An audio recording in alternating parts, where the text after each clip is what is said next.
informasi terkait laporan perkara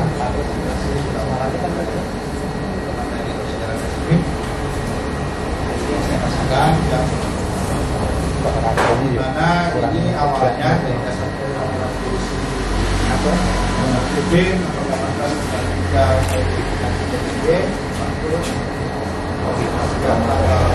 4 Maret 2023 yang melaporkan tentang dugaan tindak penganiayaan bagaimana diatur dalam pasal 351 ayat 2 KUHP.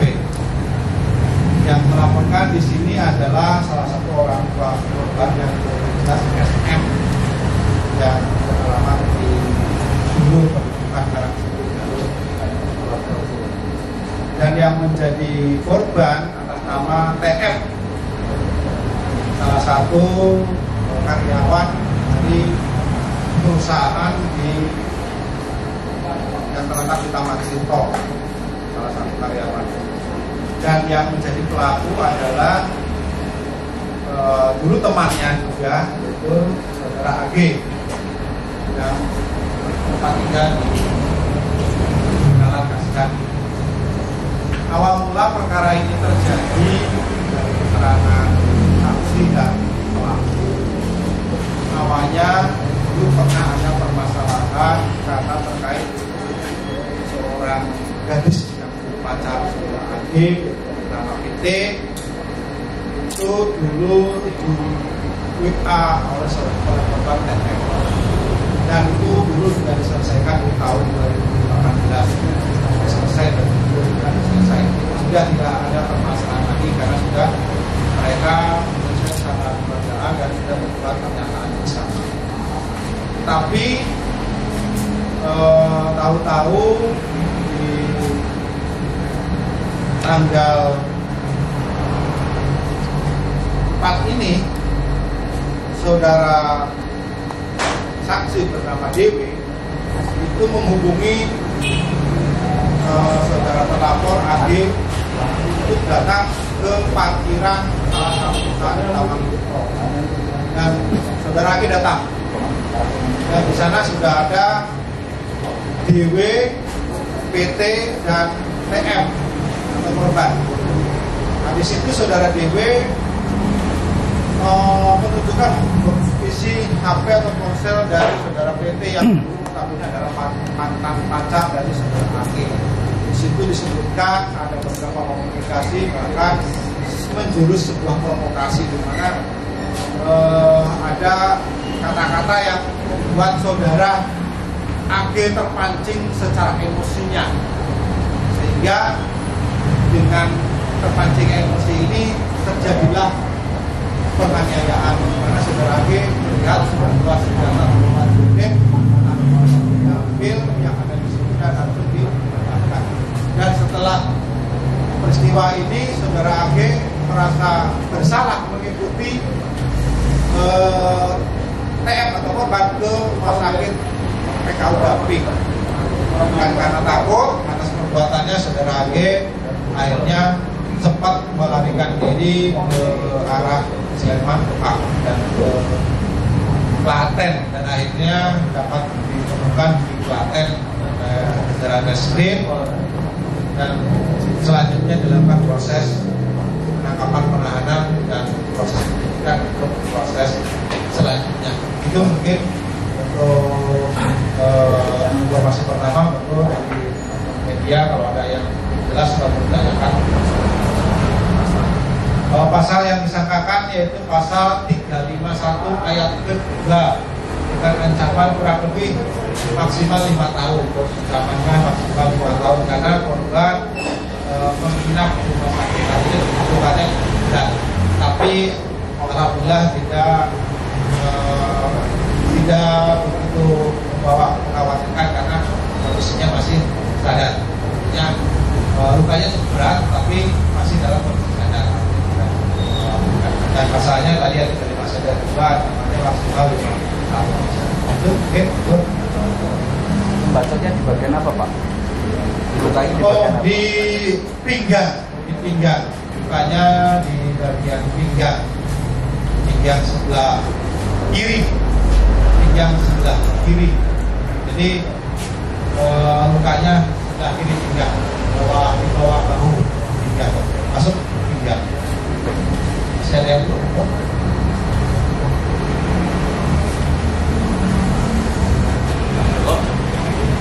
Jadi mau acara masak? Boleh. Boleh.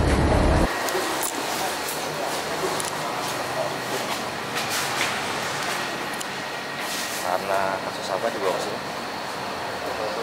Penganiayaan. Kenapa menganiaya? Ada konflik. Cemburu. Iya. Cemburu kenapa? Ya karena udah ada perjanjian yang akan mengganggu nanti pasangan yang lain. Apa yang bikin emosi? Dia WA yang mengajak melihat nonton bola, Cuma mengajak aja. sama disuruh main ke rumahnya. Cuma main. Ya. Ada apa ya? Yang membuat kamu cemburu awalnya dari siapa itu yang membuat kamu sudah cemburu? Kan sudah nggak ada masalah tuh antara kamu dengan TF sudah nggak ada masalah, kok bisa jadi masalah itu siapa yang memprovokasi kamu supaya seperti itu? Saudara Dwi. Siapa? Temenmu juga, Ya. karyawan di situ. Ya. Apa namanya? Dwi. Memprovokasinya gitu. Menemukan saya. HP-nya dibuka, Iya. HP-nya siapa yang dibuka? Ada kita Dibuka siapa? sama Dwi. Itu tunjukkan ke kamu gitu ya. HP-nya kita PT Ya. dibuka sama dia ditunjukkan ke kamu ya. Ya. PT itu mantan pacar kamu ya. Ya Pak. Tapi sekarang masih dikenal. Sehingga kamu terpancing emosi ya. Ya.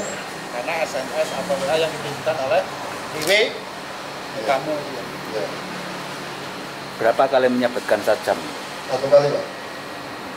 Itu memang sejak awal bawa sajam itu atau seperti apa? Niat bawa ya? Enggak Pak. Saya dari rumah nggak bawa apa-apa.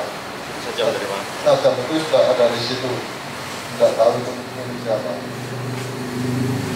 Udah asal ambil aja. Ya. Kamu asal ambil. Asal ambil. Iya. Asal ambil di situ. Ada berapa saja? Ada 3 kalau nggak salah. Oke. Ya. Pak Kapolsek sekalian. Pak Kapolsek secara singkat mungkin bisa dijelaskan kasus penganiayaan ini seperti apa Pak? Jadi teman-teman media awalnya ini memang permasalahan ini muncul karena adanya perbuatan yang dilakukan oleh DW di mana saudara DW ini menghubungi AG sebagai pelaku ini untuk datang ke parkiran salah satu perusahaan di Taman Tirto, di mana di parkiran tersebut sudah ada korban TF dan saudara PT yang mantan pacar atau dulu kekasih dari saudara AG. Nah, di situ saudara DW membuka HP saudara PT yang HP itu isinya beberapa percakapan WA yang membuat emosi saudara AG kembali tersurut karena awalnya sudah ada kesepakatan di tahun-tahun sebelumnya tidak ada masalah tadi. Sesaat tersulut akibat provokasi ini yang ditunjukkan sehingga saudara AG emosi dan langsung membabatkan celurit yang ada di TKP. Kebetulan memang di situ ada 3 senjata celurit dan yang diambil yang kebetulan yang senjatanya yang paling baru dan itu sempat dibabatkan dan sehingga membuat korban saudara AG terluka di pinggang sebelah kiri dan karena merasa bertanggung jawab korban dibawa oleh si DW dan temannya termasuk saudara AG ke rumah sakit PKU Gamping. Karena ketakutan selanjutnya saudara AG sempat melarikan diri ke Pakem dan ke Klaten dan akhirnya dapat kita tangkap di Klaten. Motifnya apa Pak? Kecemburuan karena kekasihnya atau mantan kekasihnya ini berhubungan dengan temennya dulu, temen kerjanya TF. Itu yang memprovokasi kata-katanya. Dari percakapan WA yang dibuka yang ditunjukkan karena dulu sudah ada kesepakatan bahwa mereka itu tidak saling berkomunikasi dengan WA, tetapi ternyata dari percakapan WA yang ada di teleponnya saudara PT, harusnya kan PT itu kan tidak menunjukkan ke orang lain, tetapi oleh DW, oleh seorang temannya DW, sengaja percakapan itu dibuka dan ditunjukkan ke saudara AG. sehingga emosinya muncul sesaat, terus terjadilah penganiayaan. Kondisi korban sekarang seperti apa? Kondisinya sudah membaik, alhamdulillah sadar, baik, dan tidak termasuk hal yang banyak tuh. Masih kondisinya masih tinggi. Pasal yang diterapkan? Pasal yang disangkakan pasal 351 ayat 2 karena korban menderita luka yang cukup dan masih melakukan perawatan di rumah sakit Gamping. Ancaman hukuman maksimal 5 tahun.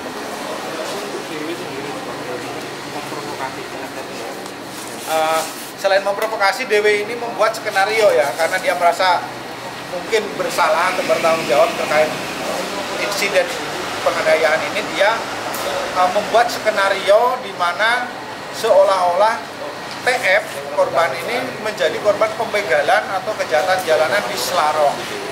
Jadi dia membuat skenario yang seolah-olah tadi saudara TF atau korban penganiayaan ini adalah korban pembacokan atau kejahatan jalanan di Selarong, dan ini merupakan laporan yang tidak benar, yang dia buat, yang dia rekayasa. Jadi DW sendiri yang merekayasa peristiwa seolah sangat tindakan dari itu prosesnya nanti di Polsek Pajangan yang akan dilakukan proses di Polsek Pajangan.